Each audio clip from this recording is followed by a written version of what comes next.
Welcome, weary traveller, to another unusually long and, dare I say, enchantingly slow journey into the past.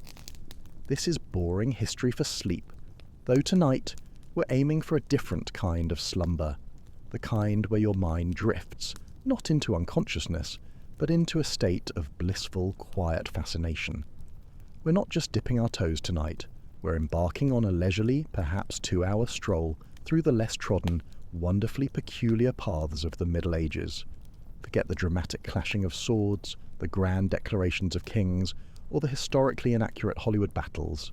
We're here for the subtle hum of daily life, the quiet anxieties that buzzed like a trapped bee in a window pane, and the rather ingenious, and sometimes utterly baffling ways people managed to, well, not get into too much trouble, or if they did, how they navigated their way back to a pleasant, uneventful existence, perhaps with a newfound appreciation for the quiet life. Imagine, if you will, a time before screens glowed with endless information, before notifications pinged like agitated crickets, and before the incessant hum of traffic filled the air. A time when your most pressing concern might simply be whether the hens had finally laid enough eggs for a modest breakfast, or if your notoriously opinionated neighbour, Old Man Fitzwilliam, was going to launch into another lengthy discourse about your cow's questionable pasture etiquette.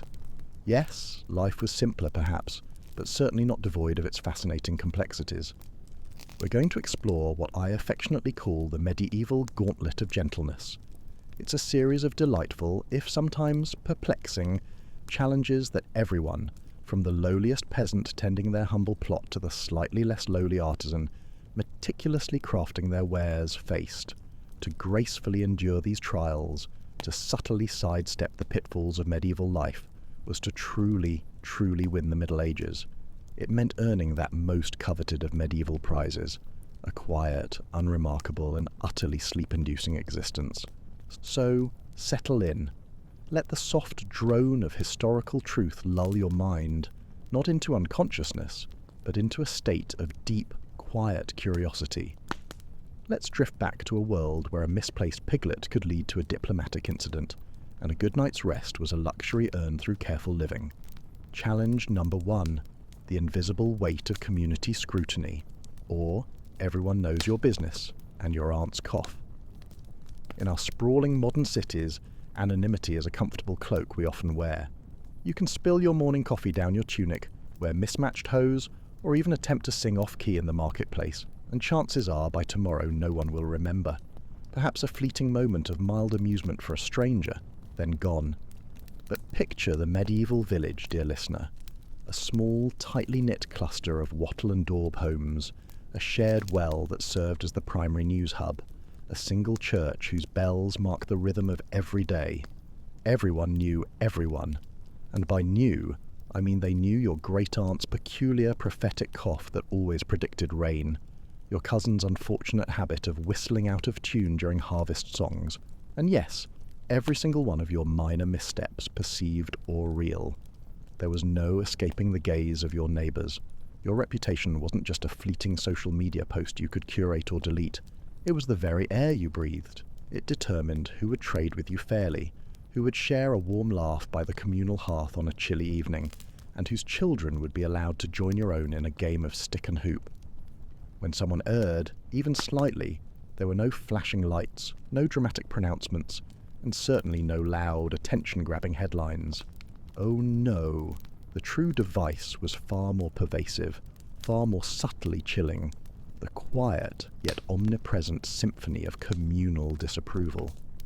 Imagine young Master Edgar, for example, a generally decent fellow, but perhaps he lingered a little too long at the alehouse when he should have been fulfilling his turn at mending the communal fence. Or consider Goodwife Agnes, usually the soul of discretion, who was, alas, known to occasionally spread a particularly juicy and entirely fabricated rumour about the questionable quality of the miller's flour. There would be no public whipping, no immediate stockade placement for such minor transgressions. Instead, you'd feel it. Oh, you'd definitely feel it. You'd feel the conversations suddenly drop to a whisper as you approached the well. The smiles offered would be a shade too tight, a fraction too brief. People would suddenly find fascinating, intricate details in the patterns of their shoes, avoiding eye contact as if their very souls depended on it. It was like being gently yet firmly wrapped in a soft, invisible blanket of disappointment. No one was overtly hostile, mind you, but the message carried on the gentle breeze of village gossip and unspoken glances was profoundly clear. Edgar, your fence-mending skills, or lack thereof, have been duly noted by literally everyone. Or, Agnes, your flower-based fiction has been politely but firmly rejected by the court of public opinion, and possibly earned you a side-eye from the baker. To navigate this gentle yet potent social pressure, one couldn't simply disappear into the crowd. One had to earn redemption, slowly, deliberately, and with a quiet humility. Perhaps Edgar, recognizing the subtle chill in the air, would spend an entire extra day patching holes in the fence, whistling cheerily, and in tune this time for good measure. Agnes, sensing the gentle ostracization, might bring a freshly baked pie, made with the miller's finest flour, of course, to the miller's family, overflowing with apology and perhaps an extra dollop of cream.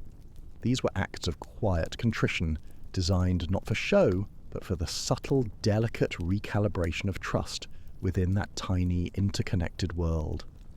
And gradually, like the morning mist burning off under a gentle sun, the chill of disapproval would lift, replaced by the familiar warmth of belonging.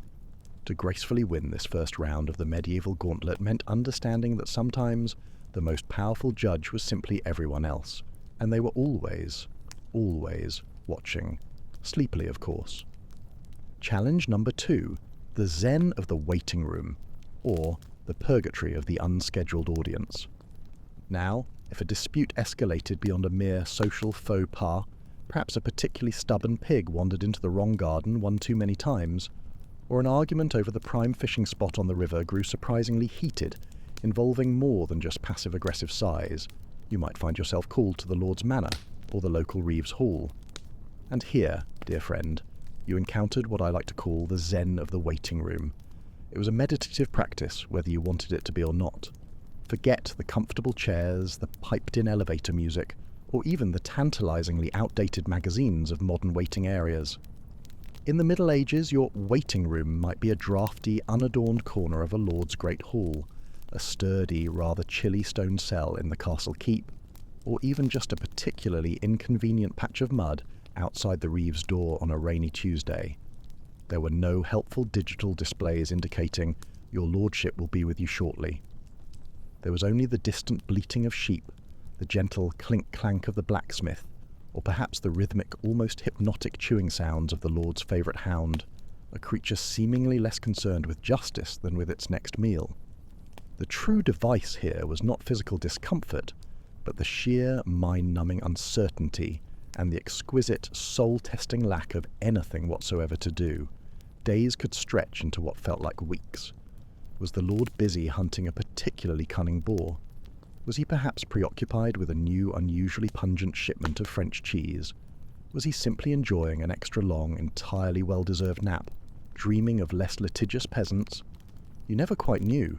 You'd sit there, perhaps picking at a loose thread on your tunic, contemplating the profound mysteries of lint.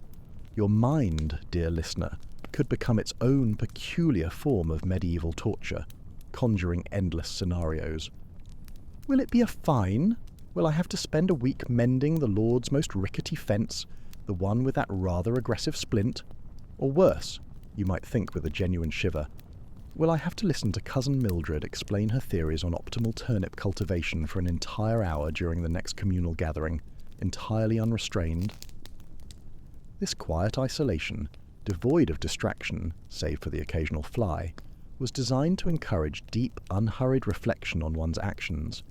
It was a time to truly appreciate the simple freedom of a stroll in the sunshine, the luxury of knowing what your next meal might be, or the sheer, unadulterated joy of not being stuck in a cold room contemplating turnips.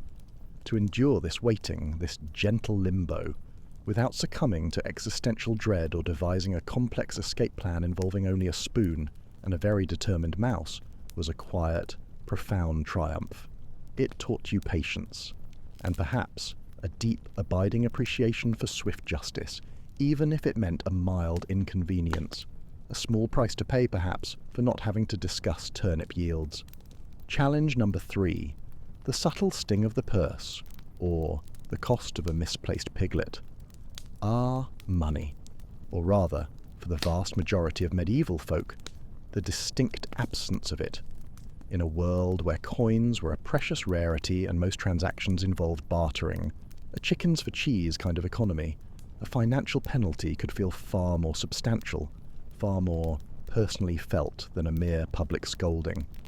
This was particularly true under the ancient system of Vergild, a rather sensible, if often financially painful, way to settle disputes without resorting to widespread fisticuffs and the inevitable loss of teeth.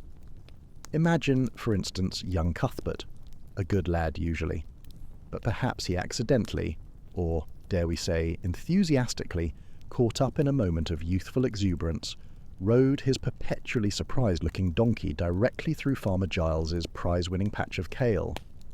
Instead of a messy brawl, or even a lengthy, emotionally charged debate, which the medievals, bless their hearts, usually avoided, the village elders, after much solemn head-nodding, perhaps a quiet sip of surprisingly strong ale, and a brief debate about the metaphysical properties of kale, might decree that Cuthbert owe Giles a certain amount of silver, or perhaps a portion of his next barley harvest. The true device here wasn't a physical blow, but a gentle, persistent drain on one's livelihood. That precious coin, that hard-earned sack of grain, represented weeks, if not months, of arduous work, honest sweat, and perhaps a cherished dream of acquiring a slightly less holy tunic, or maybe even a second, slightly more comfortable pair of shoes. Losing it meant a leaner season, tighter belts, and perhaps a few less treats for the children, who, of course, were always surprisingly aware of such financial nuances. It was a very practical lesson in consequences, and it wisely avoided a lot of unnecessary punching, which, let's be honest, saved on medieval dental bills for everyone involved. A strategic move indeed. The subtle humour here lies in the sheer, almost heartbreaking seriousness with which these minor financial setbacks were treated. A lost piglet was not just a lost piglet, it was a potential Vergild payment, a tangible disruption to the delicate economic balance of a household. To recover from such a setback, to patiently work off that debt by diligently toiling in the fields or meticulously crafting baskets for sale at the next market, was a profound demonstration of resilience. It proved you understood the true, quantifiable value of a kale patch, and perhaps the even greater value of ensuring your donkey was properly tethered, ideally with a very sturdy rope. It was a financial reminder that every action, even an accidental one involving a donkey and some particularly vulnerable vegetables, had its quiet, economic ripple, felt deeply within the modest confines of a medieval purse. Challenge number 4. The serene spotlight of public display, or a moment in the stocks for quiet contemplation. For those who committed truly minor infractions, perhaps a bit too much drunken singing in the marketplace, slightly off-key, at an ungodly hour, or, more egregiously, attempting to sell an ale that was suspiciously more water than ale, a truly heinous crime in any age. Wouldn't you agree, dear listener? Worthy of at least a stern, prolonged look. A particular, oddly serene form of public education was sometimes employed, the stocks or the pillory. Now, picture this with me, won't you? You, the slight transgressor, are gently secured in a sturdy wooden frame. Your head and hands, or sometimes just your feet, peek out for all to see, like a rather peculiar, slightly uncomfortable garden gnome. The sun might warm your face, or a gentle breeze might ruffle your hair. The actual physical discomfort was often minimal, perhaps just a mild crick in the neck from a slightly awkward angle, or the subtle ache of standing still for a prolonged period, which, after all, is something most medieval folk were well practiced in. The true punishment wasn't the physical restraint. Oh no, it was the profound stillness and the complete inescapable observation of your neighbours. They wouldn't often throw rotten fruit, mind you. That was usually reserved for more serious, more dramatic affairs, and frankly, who had perfectly good rotten fruit to spare in the Middle Ages anyway? Every apple had a purpose, even if that purpose was eventual cider. No, instead, people would simply go about their daily lives around you. They'd fetch water from the well, barter for chickens with animated gestures, discuss the surprising hardiness of this year's turnip crop, or complain about the stubbornness of their oxen. A few might offer a sympathetic nod, a gentle sigh of understanding, perhaps even a whispered, "There but for the grace of God goes I." Others might offer a slight knowing smile, perhaps suppressing a private chuckle at your predicament. Children, with their boundless curiosity, might point with wide, innocent eyes, then quickly be shooed away by their parents. But mostly, life simply flowed on around your quietly contemplating self. It was less about violent humiliation and more about public introspection, a quiet, extended time out, where you were encouraged to ponder the error of your ways while the village debated the merits of the new baker's bread, or the most efficient way to shear a particularly woolly sheep. To endure this quiet scrutiny, to accept your brief, perhaps slightly awkward moment in the public eye, and to emerge with a renewed commitment to say, only drinking good, unwatered ale, and perhaps taking singing lessons, was a clear sign of true character. It was a gentle public nudge back towards the path of appropriate medieval conduct, proving that even a moment of quiet immobility could be surprisingly effective.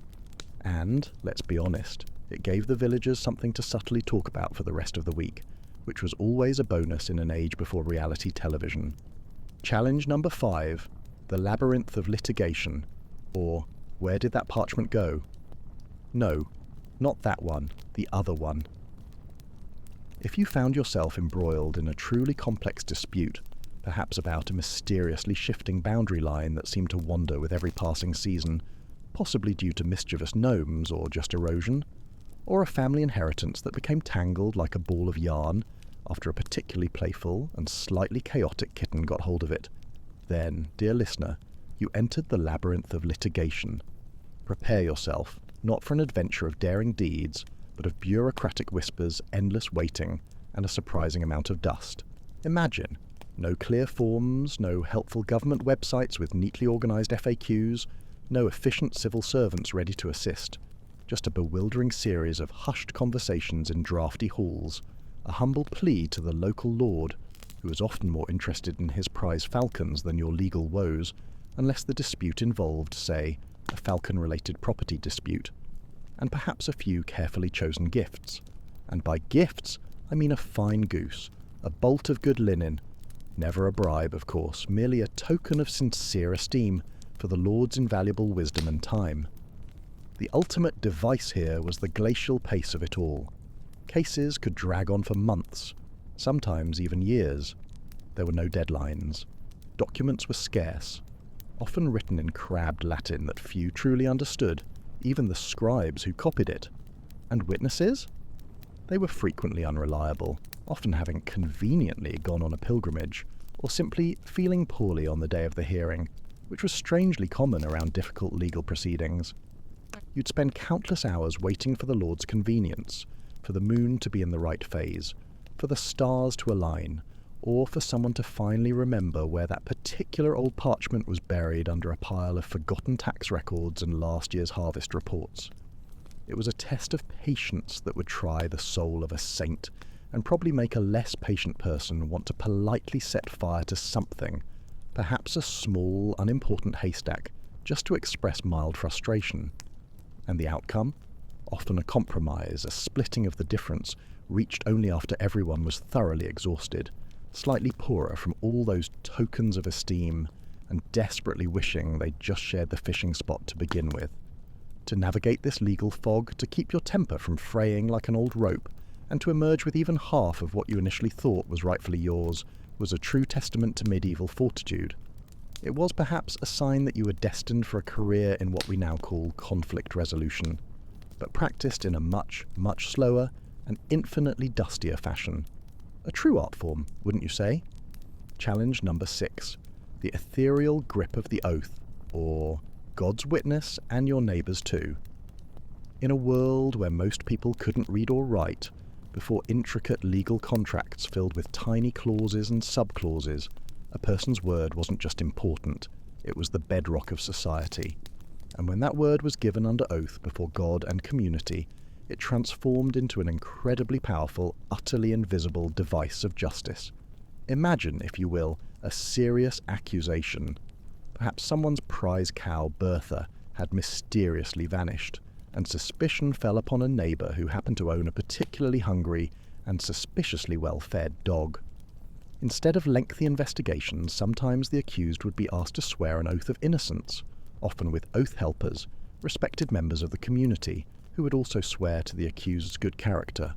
The device here wasn't physical, but deeply spiritual, social and psychological. To break an oath was to risk not just human judgment, but terrifyingly divine wrath. It was a prospect that sent shivers down the spines of even the bravest knights, let alone a simple farmer whose eternal soul, and whose standing in the village, which often felt just as important, hung in the balance. The pressure to tell the absolute unvarnished truth was immense, and for the oath helpers to swear for someone they knew to be lying. Unthinkable. Such an act would brand them as perjurers, inviting the same divine displeasure upon their own heads, and perhaps a few less invitations to the highly anticipated village feast. So, the combined weight of the collective conscience, the very real fear of eternal damnation, and the quiet, knowing judgment of your neighbours ensured that oaths were taken very, very seriously indeed. Bertha's fate and your reputation rested on this invisible yet unbreakable bond. To stand firm, speak truth, and maintain your honour under such immense invisible pressure was to achieve a quiet, profound victory over deception itself. It was a testament to the power of belief and the truly fascinating ways in which a simple promise, uttered solemnly, could hold an entire society together. It really makes you think about how many promises we make today without a second thought, doesn't it? Perhaps we could all benefit from a medieval oath-taking ceremony now and then. Challenge number 7. The unexpected humours of the ordeal. Very gently interpreted, of course. Now, dear listener, this is where history can sometimes sound a little less gentle. But fear not, we are focusing on the idea of it, the profound psychological aspects, rather than anything remotely uncomfortable or, heaven forbid, dramatic. In some medieval legal systems, particularly in earlier, less document-heavy periods, when human evidence was murky, people sometimes resorted to trial by ordeal. We're not talking about anything remotely harmful here, merely the psychological ordeal of facing the unknown, and the sheer, almost theatrical belief in divine intervention. Imagine a situation where there was no clear witness, no definitive proof. Perhaps two villagers both claimed ownership of the same remarkably stubborn goat Bartholomew, who possessed an uncanny talent for appearing wherever he was least wanted. Instead of a shouting match, they might agree to a trial by ordeal. This could be something as seemingly innocuous as reaching into a pot of supposedly harmless room-temperature water. The true device here was the profound, almost tangible belief that God would intervene directly to reveal the truth. If you were innocent, the water would somehow miraculously feel cool and refreshing, perhaps like a gentle spring breeze. If guilty, well, perhaps it would feel slightly less cool, or perhaps it would just stay the same, which was still a terrifying prospect if you weren't innocent. The focus was entirely on the mental fortitude required to face such a test, and the collective conviction that divine justice would prevail. It was less about physical sensation, and more about the agonizing wait for the outcome, and the immense psychological weight of knowing that the heavens themselves were supposedly watching your hand enter that very ordinary pot of water. The true ordeal was the tension, the quiet prayer muttered under one's breath, the hoping against hope that Bartholomew the goat, or whatever the dispute was about, would be assigned correctly by a higher power.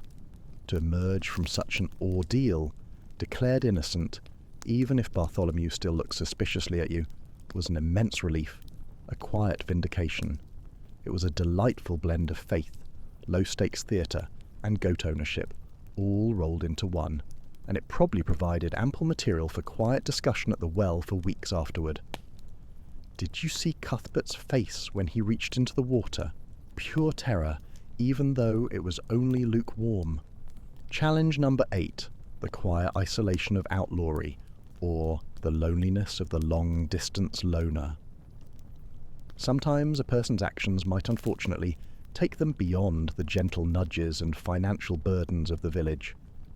For more serious transgressions, Perhaps repeated acts of highly questionable ale watering, or an unfortunate incident involving a lord's prize hunting dog and a particularly tempting rabbit.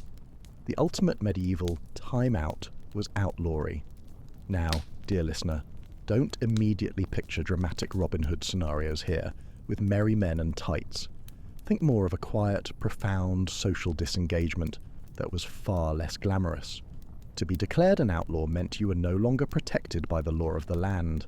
You were, in essence, removed from the comfortable, protective embrace of society. The device here was the absolute isolation. No one was supposed to offer you food, shelter, or even a kind word without risking their own standing. You couldn't appear in court, couldn't legally own property, couldn't engage in formal trade. You became a ghost in your own land, visible but utterly disconnected. Imagine the profound loneliness, the constant vigilance required to simply exist on the fringes, reliant on your wits, a deep knowledge of edible wild plants, and perhaps the unexpected secret kindness of a particularly empathetic shepherd. The humour, if one can find it in such a quiet predicament, lies in the sheer impracticality of it all for the outlaw. Where do you get your daily bread when no one can sell it to you? How do you avoid the watchful, subtly disapproving eyes of those who might gain a small reward for reporting your presence?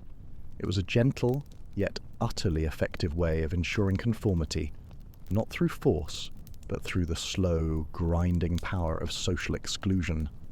To survive outlawry often meant finding a new, quieter life far away, perhaps starting fresh in an unknown village, or, with immense luck and a very persuasive friend, and perhaps a large token of sincere esteem for the Lord, earning a pardon. It was a testament to the deep human need for belonging, and the quiet terror of being utterly, completely alone in a world that offered no safety net, save for the occasional very lonely tree to sleep under. To return from outlawry, even just in spirit, was perhaps the greatest victory of all. Challenge number 9. The gentle nudge of pilgrimage, or a long walk to clear your head and soul. Sometimes, when one sought to atone for sins, real or imagined, or simply desired spiritual guidance, a change of scenery, or a quiet escape from old man Fitzwilliam's complaints about one's cow, the church offered a unique device, the pilgrimage. This wasn't a punishment in the traditional sense, but it often functioned as a form of self-imposed gentle penance, or a way to seek a fresh start, a quiet reboot for the soul. Imagine a long, slow walk, perhaps for weeks, months, or even a year, to a distant holy site. No comfortable carriages, no express trains, no GPS navigation. Just your sturdy medieval feet, your thoughts for company, and the vast, open, often muddy road. The device here was the physical exertion and the profound contemplation. Every blister on your foot, every aching muscle was a small offering, a quiet meditation on life's journey.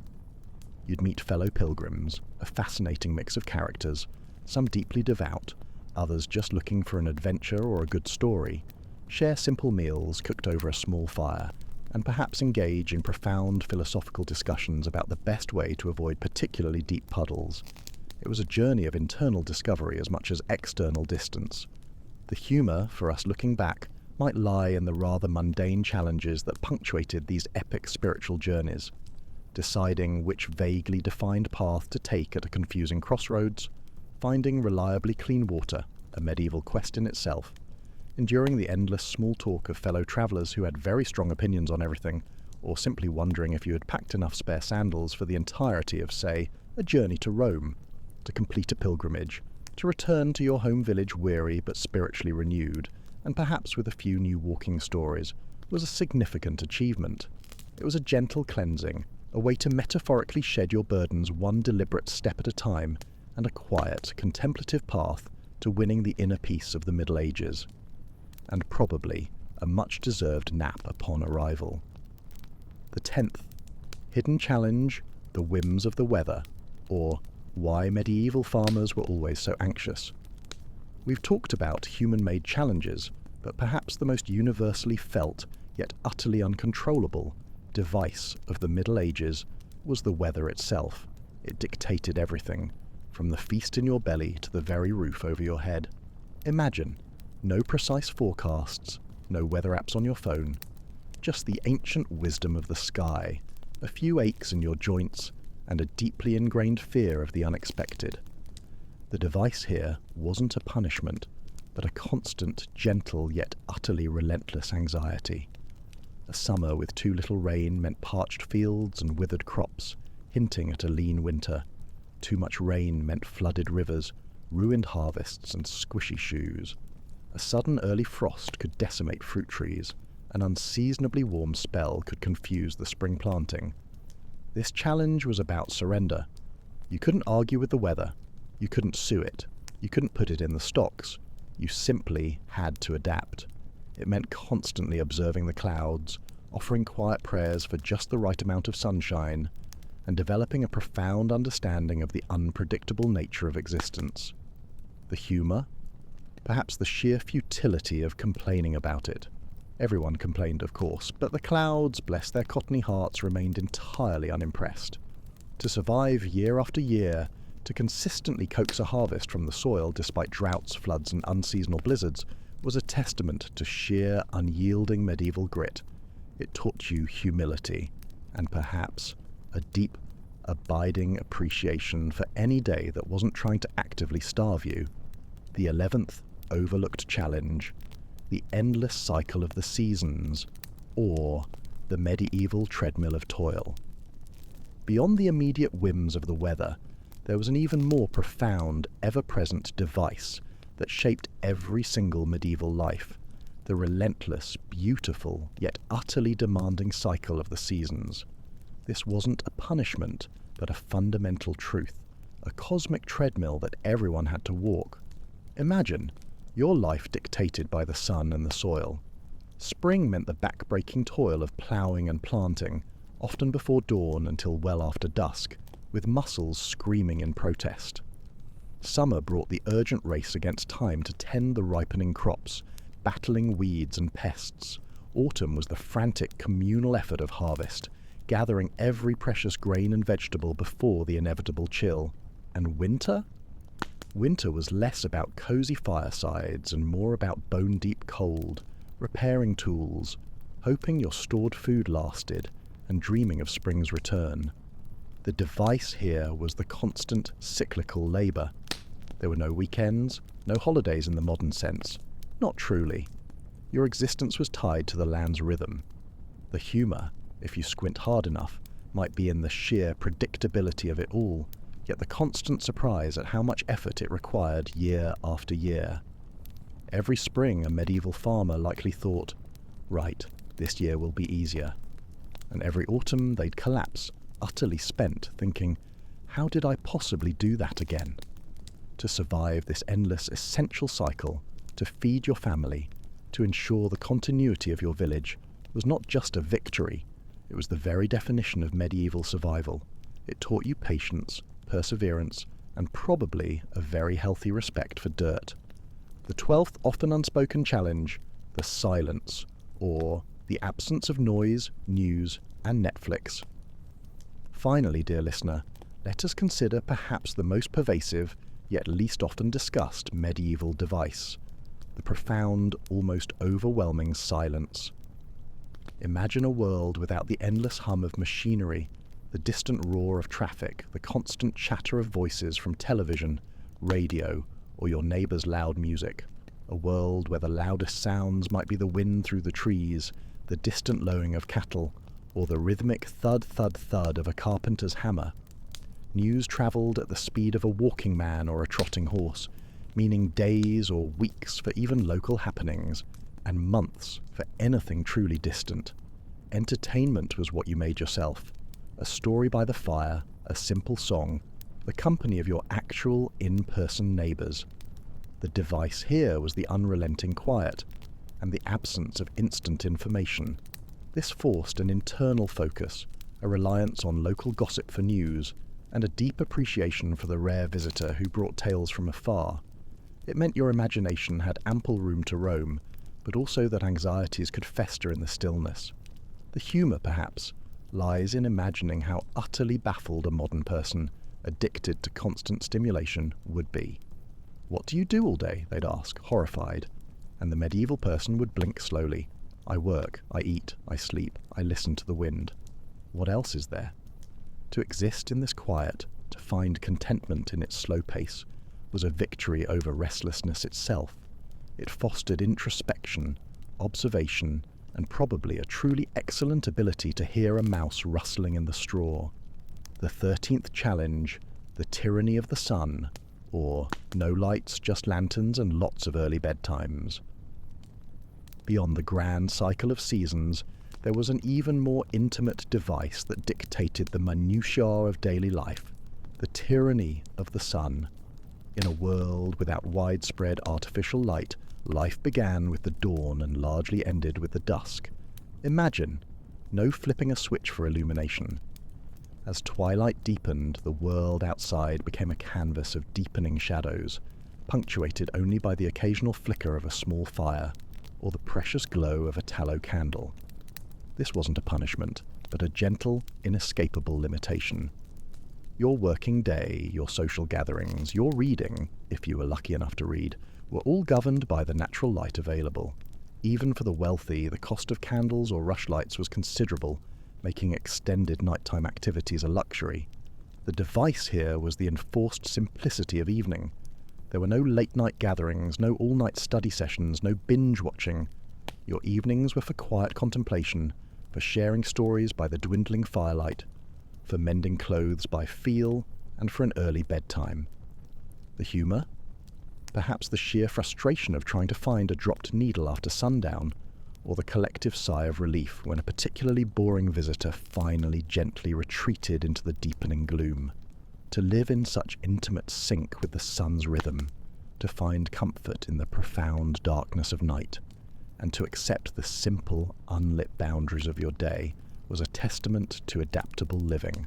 It taught you to make the most of every sunlit moment, and to appreciate the comforting, if somewhat restrictive, embrace of the early medieval night. The 14th challenge, the unseen adversary, or the mystery of the medieval malady. Now, dear listener, we approach a challenge that was perhaps the most frightening, precisely because it was so unseen and unpredictable: illness. But fear not, we will approach this with the utmost gentleness, focusing on the human response rather than any unpleasant details. Imagine, no doctors with neat little bags and precise diagnoses, no pharmacies with rows of colourful remedies. When a medieval person fell ill, whether with a nagging cough or a more serious fever, they faced the mystery of their own body. The device here was the profound uncertainty and the reliance on folk wisdom, prayers, and occasionally surprisingly sensible herbal remedies. People understood that life was fragile, a brief candle in the wind. The challenge wasn't just the illness itself, but the process of confronting it. You'd rely on the wisdom of the village elder, the local wise woman, or the comforting words of the priest. Remedies might involve poultices of herbs, quiet rituals, or simply rest and warmth.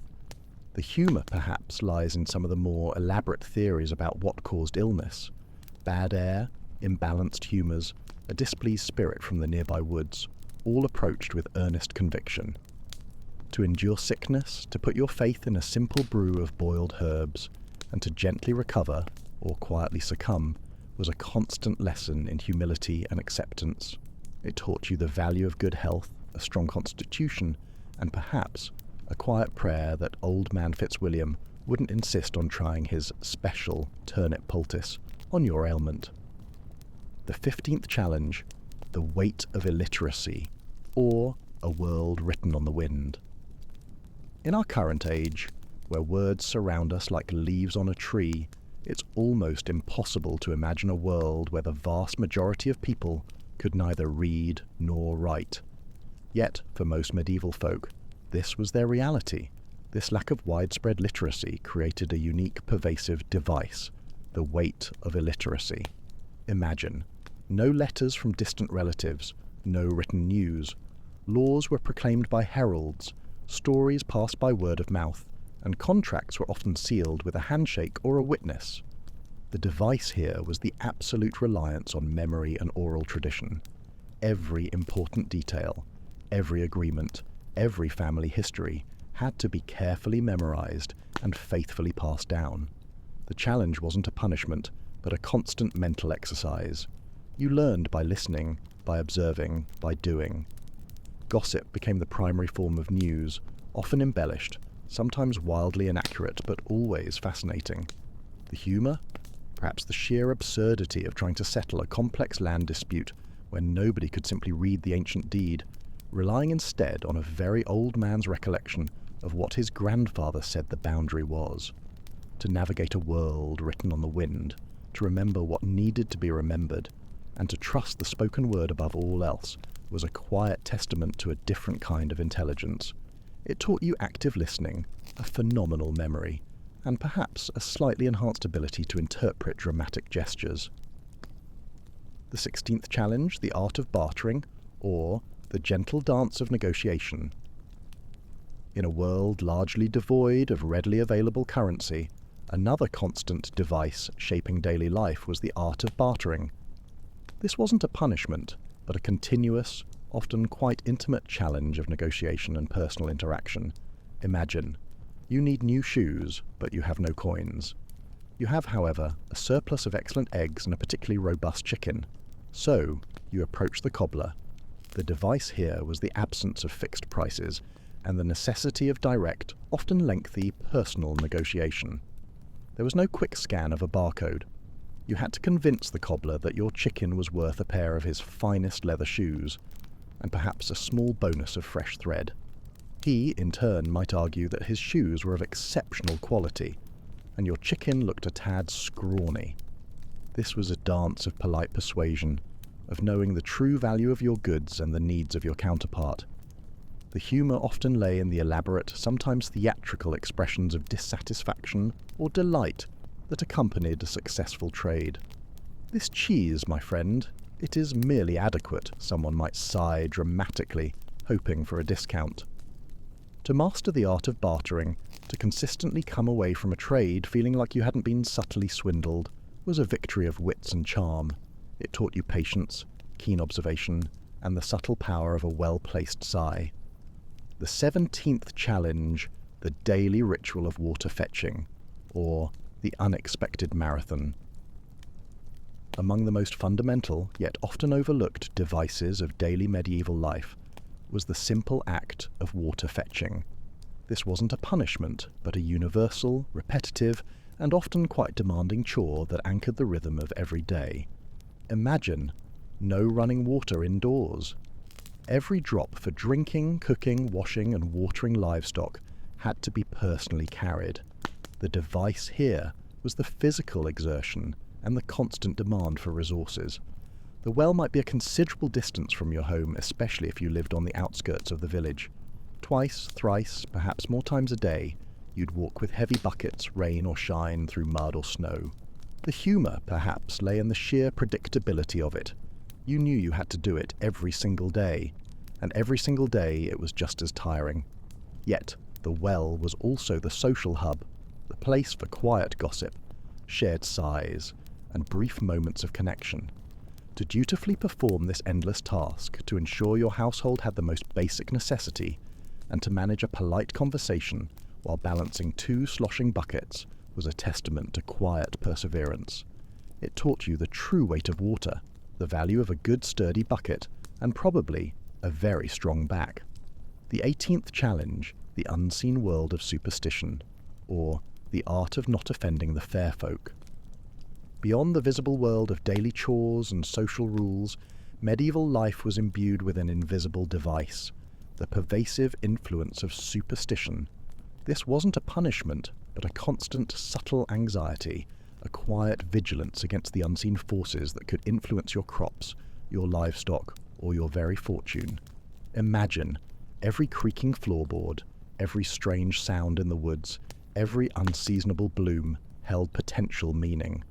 You'd carry a protective charm, avoid certain crossroads after dark, or leave a small offering of milk for the fair folk to ensure they didn't sour your butter. The device here was the constant mental navigation of an unpredictable, enchanted world. There was always a possibility that a seemingly random misfortune was actually the result of a subtle transgression against an unseen power.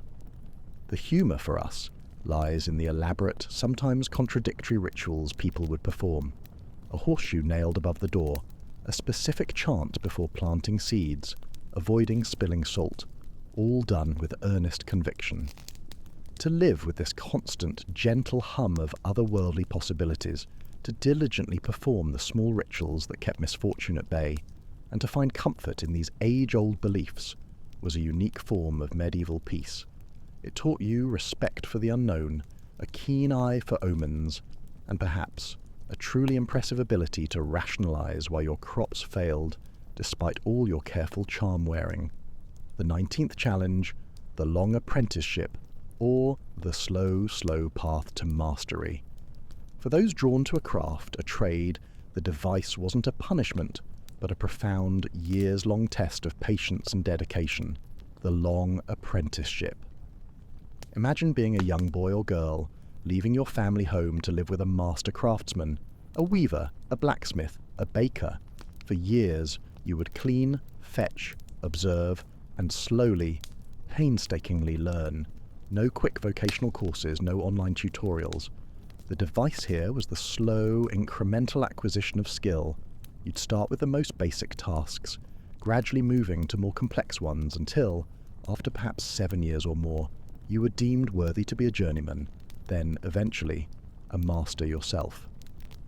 The humour, perhaps the sheer frustration of trying to hammer a stubborn piece of iron, or the countless ruined loaves of bread before you got it right, all under the watchful, often silent eye of a master who had seen it all before, and the relentless cleaning, to persevere through years of seemingly endless fetching and polishing, to gradually refine your touch, your eye, your skill, until your hands instinctively knew the rhythm of the loom or the heat of the forge, was a testament to extraordinary medieval patience. It taught you discipline, precision, and the profound satisfaction of creating something beautiful and useful with your own two hands, and perhaps a quiet appreciation for not having to clean that many more anvils. The 20th challenge, the gentle tyranny of daylight, or when the sun says go to bed. Beyond the grand cycle of seasons, there was an even more intimate device that dictated the minutiae of daily life, the tyranny of the sun. In a world almost entirely devoid of widespread artificial light, life began with the dawn and largely ended with the dusk.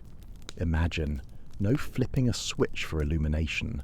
As twilight deepened, the world outside your humble dwelling became a vast, inky canvas of deepening shadows, punctuated only by the occasional flicker of a small fire or the precious guarded glow of a tallow candle. This wasn't a punishment, but a gentle, inescapable limitation that shaped every moment.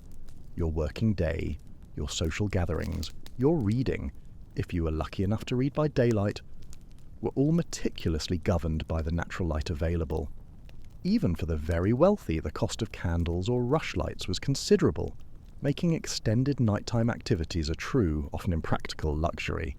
The device here was the enforced simplicity of evening.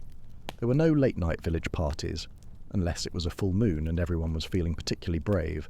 No all-night study sessions fueled by strong coffee, which didn't exist. No hours spent binge-watching historical dramas. Your evenings were for quiet contemplation, for sharing stories by the dwindling firelight, for mending clothes by feel, and for an early bedtime that arrived with the comforting yet authoritative setting of the sun. The humour, perhaps the sheer, exasperated frustration of trying to find a dropped needle after sundown, or the collective sigh of relief when a particularly verbose and boring visitor finally, gently retreated into the deepening gloom, their silhouettes swallowed by the early night. To live in such intimate sync with the sun's rhythm, to find contentment in the profound darkness of night, and to accept the simple, unlit boundaries of your day was a testament to adaptable living. It taught you to make the most of every sunlit moment and to appreciate the comforting, if somewhat restrictive, embrace of the early medieval night, and a good, deep sleep too, which was probably the real luxury. The gentle, ambient music slowly swells, very low, as the narration continues, growing subtly more prominent, then gradually fading. And so, dear sleepy traveller, we've journeyed far, far deeper into the nuanced tapestry of medieval life. It wasn't always grand battles and dramatic pronouncements. In fact, it rarely was. Often, it was the quiet, persistent pressures, the subtle challenges, and the gentle nudges that shaped lives and maintained order, forcing people to be resilient, resourceful, and remarkably patient. From the whispered judgments of a close-knit village to the slow, agonizing wait for justice, from the sting of a financial penalty to the long, contemplative walk of a pilgrimage, and beyond to the mysteries of illness, the weight of illiteracy, the dance of bartering, the endless toil of fetching water, the superstitions that coloured every shadow, the years-long dedication of apprenticeship, and the gentle tyranny of the sun. Each was a thread in the rich, complex fabric of existence. These devices were less about overt violence and more about the subtle pressures of community, the quiet contemplation of consequence, the gentle nudges back towards the path of shared responsibility, and the endless, beautiful dance with nature itself. They highlight a fascinating truth, that even in a seemingly harsh era, human resilience, adaptability, and even a touch of quiet, dry humour were paramount. People found ways to endure, to thrive, to connect, and to win the day, one quiet, challenging moment at a time. You have journeyed far tonight, through the quiet corners of medieval justice and the subtle art of simply existing.